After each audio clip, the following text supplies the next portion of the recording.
Chasing Big Joe, 102.5 The Game on this Monday. We're about a month away from Cats football. Can you believe that? Cannot wait. It is almost here. Yeah. Cannot wait for it either. Let's bring in our man, the commissioner of AF1 and longtime coach, Jeff Fisher, is on the line with us. Coach, how you doing? I'm doing great, guys. How you guys doing? We're doing fantastic. You getting that itch? I'm sure it happened every year when you were coaching, but we're about a month away.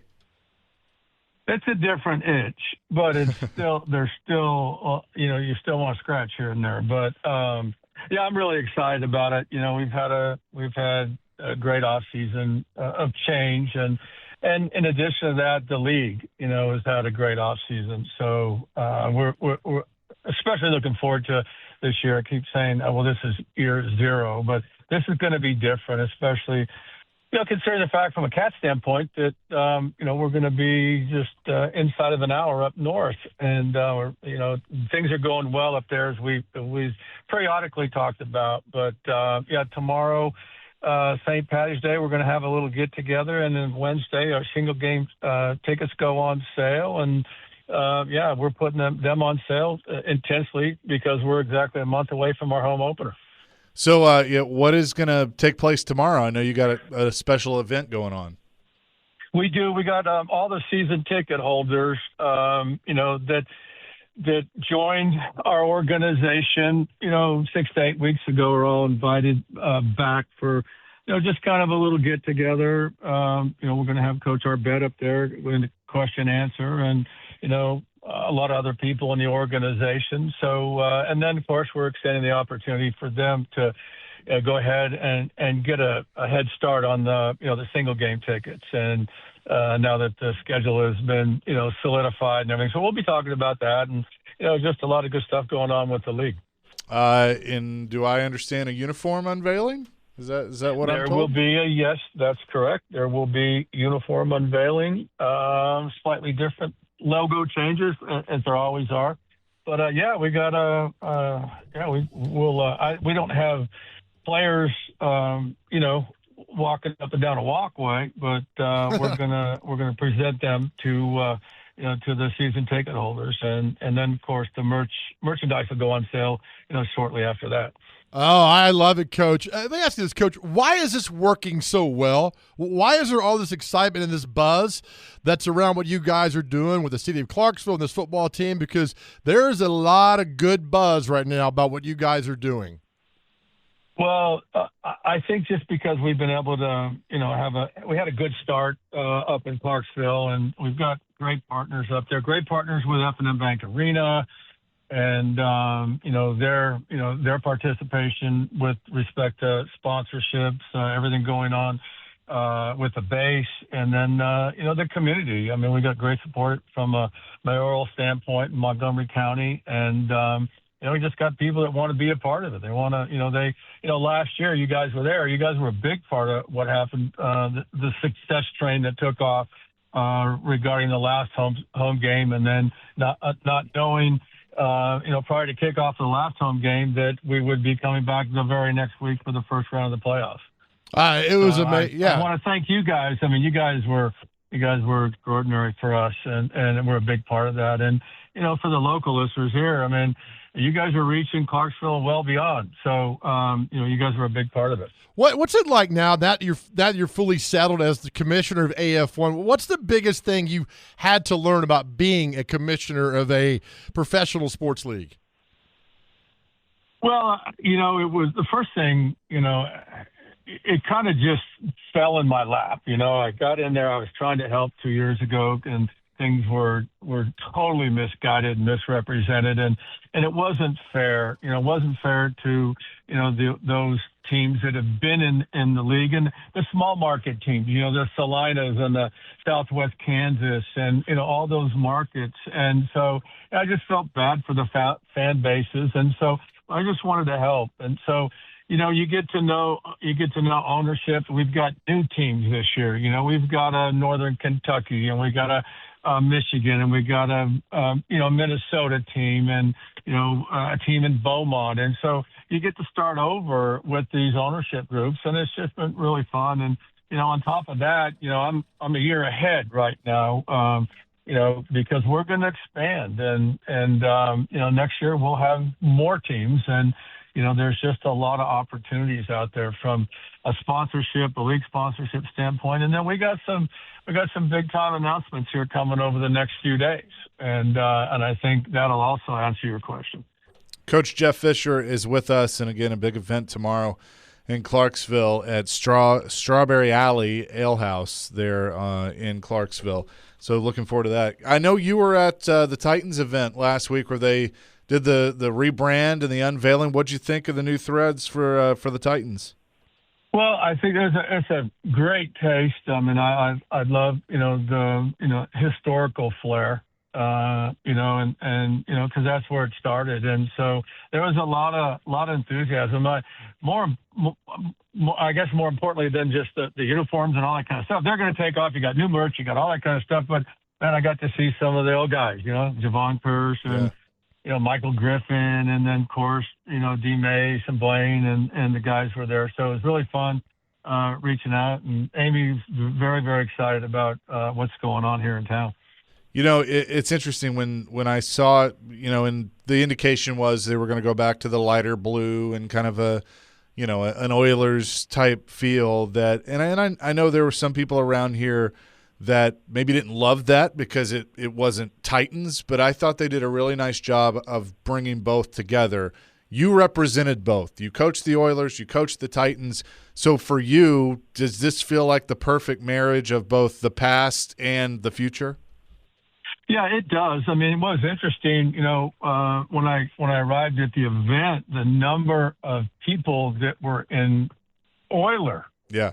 Merch, jerseys and jackets and hats and things. And so, the organization's done a good job of, that one throwback game, every year type of thing and combining it. And so, yeah, I've got a lot of Oilers stuff, as you can imagine, and a lot of Titan stuff. And so, yeah, it was good to see a good blend of it. And they now officially are off and running with it. Well, it's funny. So, go ahead. Sorry, Coach. It's funny. I'll have to show it to you next time I see you. But I was going through stuff this weekend, and you may remember at the last game at Vanderbilt, you guys played the Minnesota Vikings in 1998. And it was the last game ever as the Oilers, and I was there. They were 15-1 or 15-0, weren't they? Yeah. They were. 14-1. Yeah. And that was the ice. Remember, that was a freaking ice storm. Yeah. Oh, it was. Yeah, it was cold. yeah, It's like the it day was- after it- Christmas or something like that. But it was cold, and I went with my mom, and they handed out these golf towels that had the Titans logo on it. That was kind of the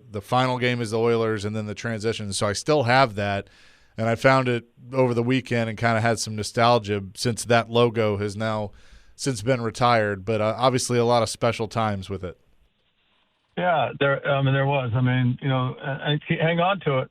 I'm sure there's value. There's always value to everything from a collectible standpoint. But yeah, it's nice to see them moving forward. And I listened to your previous segment leading up, and I'm glad that there was space between the Cats, the Titans, and vasectomies.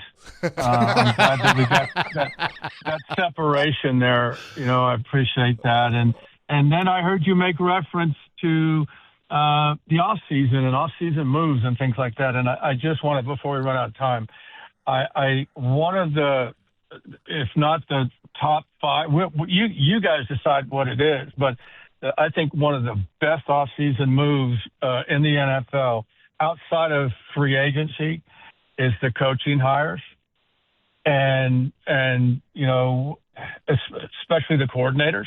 And I'm not discounting the coach. I mean, Robert's he's going to do a great job. But when you have a Brian Daboll and a Gus Bradley and a John Fossil, oh my gosh.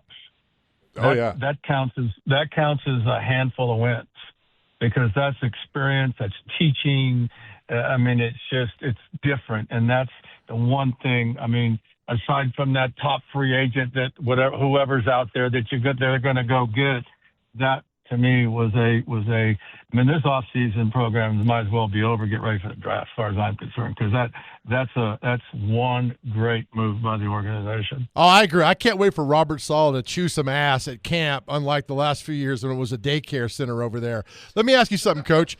Why did you gravitate towards Buddy Ryan? What was it about Buddy Ryan being the defensive coach that you gravitated towards him and like he kind of became your mentor? Well, I'll tell you exactly. There were 3 defensive coaches on the staff. Buddy Ryan was on the sideline, and the secondary coach and the D-line coach were in the box.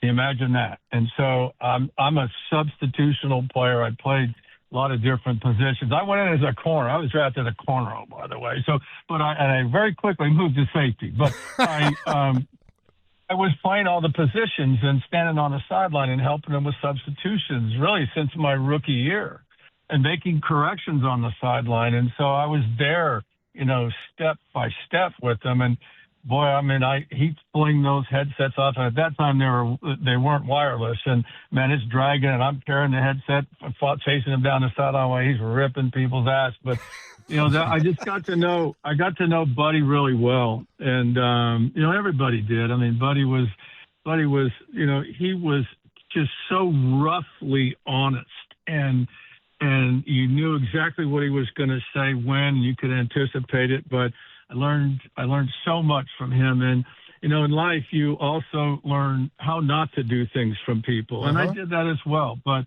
I watched the twins grow up, and Rex and Rob, and the great success that they each had, not only starting in college, but also, in the NFL as, one as a head coach and then one as a big time defensive coordinator. So, it's just, I was kind of, I wasn't part of the family, but at times it felt like I was, because I spent so much time with them. And, the defense, he was cutting edge. I mean, his system, fell into place because of the personnel. And, you still see signs of it here and there. And on occasion I'll get questions about about the origination of it and all that. So, yeah, it was, you guys, I'd love to talk a lot more about my, the stories on the sideline. I mean, from Richard Dent his rookie year I had to come between Mike Dick and Buddy Ryan because they were going to fight over Richard Dent. Mike Dick wanted him on the field, and Buddy didn't, because he said he was too cold. He wasn't playing hard because he was cold. But anyway, it was all, and he didn't put it that way particularly. Right? Yeah. Oh man. We could do a whole. Yeah, let's plan on that. I want to go back to something you said a moment ago, which I think a lot of coaches have lost. You said Buddy was roughly honest. I think those are 2 beautiful words put together which describe a successful football coach, that I think football's lost a lot of that today, in my opinion. Roughly honest. Well, again, it just popped up. I mean, I remember sitting down when I retired from Chicago, joined him as a coach to put his defense in Philadelphia. We had a staff dinner at Bookbinders in Philadelphia with the then owner, Norman Brayman. And it wasn't 30 minutes into the dinner, and Buddy is ripping the owner's ass. Yes. So, roughly honest, there you have it. Oh, that's great. That's awesome. Coach, thanks so much for the time, as always. Excited about tomorrow up there in Clarksville, and I look forward to seeing the new unis and talking to you here soon. Okay, appreciate you guys as always. Thank you. Absolutely. Jeff Fisher joining us on the phone from the Cats in AF1, and, of course, longtime coach of the Tennessee Titans. The 46 defense, I mean – You'll never see that again. Yeah, it couldn't work today. Never see it. I mean, you're dropping one safety, and it was Gary Finsick, not the fastest safety ever in football, and you relied on the 4 and the 6. I mean, I'm telling you, man. I mean, Weber Marshall and Otis Wilson and Mike Singletary, the linebackers, Leslie Frazier, and on and on. I mean, these guys were just – that's why you always default to the 85 Bears team, the fact that it's probably the greatest defense of all time. Now, they did not go unbeaten. They lost to Miami in the Orange Bowl in a Monday Night Football game, which I'm not sure anybody would beat Miami on that night. But it was – people have tried to recreate it. I mean, there's been all different kind of the wide tackle 6, the 3-4, the 4-3, the 46, all these different iterations of that defense, but nothing will ever come close to how dominating that 4-6 defense was. Pretty awesome. Appreciate Coach for joining us. We'll come back with more here in hour number 1 of Chasing Big Joe on 102.5 The Game.